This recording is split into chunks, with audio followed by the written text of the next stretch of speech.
In post-screening Q&A ahead of the Asian Film Awards in Hong Kong, filmmaker Sora discussed his nominated feature, Happyend, a contemplative exploration of fractured friendship against the backdrop of political unrest in near-future Japan.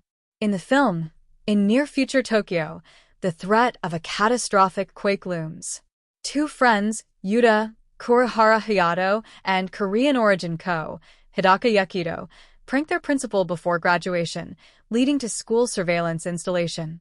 The Tokyo-based director's debut feature film weaves personal relationships with larger socio-political themes, creating what Sora describes as differences in scale between intimate character dynamics and sweeping social commentary.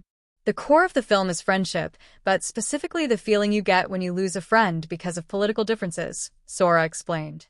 That's a really small thing because it's just between you and somebody else. But because the reason is a larger social reason, one of the most important things I was trying to do was suggest the grandness of scale through these small interactions. Working within budget constraints, Sora made strategic choices to amplify the film's impact. A protest scene originally in the script was cut, which Sora believes strengthened the narrative by focusing exclusively on Yuta's perspective after his friend Ko walks away to pursue political activism.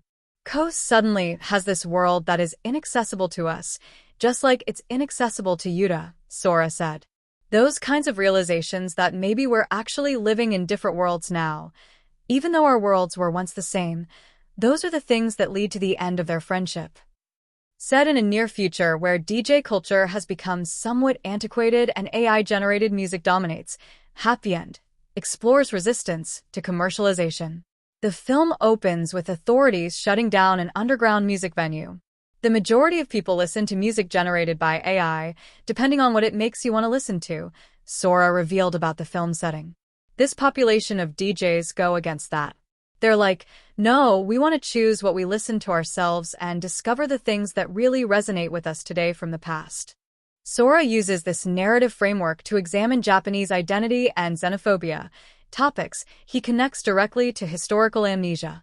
Something that I really want to interrogate is what even is Japanese identity, Sora said. It's very constructed. When I was thinking about the reasons why there's so much xenophobia and racism within Japan, I kind of came to the conclusion after research that it's due to the fact that Japan hasn't really reflected on its colonial past. The filmmaker elaborated on post-World War II policies. After Japan lost the war in World War II, there came this question of what to do with all these people who were in the colonies, or who were from the colonies but moved to Japan. The Japanese government was actually quite scared of giving citizenship to these former Japanese people, because if they gain citizenship, they can vote. Despite starting the screenplay 8 years ago, Sora noted the film's themes have only grown more relevant. I wasn't intentionally putting it out now for any reason, he said. It just takes time to develop, especially a first narrative feature film. The director also discussed his approach to specific technical elements, including a haunting, silent earthquake scene that was designed not to trigger audiences who had experienced actual seismic events. When asked about low voter turnout among Japanese youth versus the film's focus on protests, Sora highlighted that one main character, Ko, lacks voting rights due to his residency status as a Zainichi Korean. I don't necessarily think voting is the be-all, end-all in political engagement and action, Sora added. Assembling on the streets, assembling in public, actually is maybe the highest form of democratic action you can possibly do.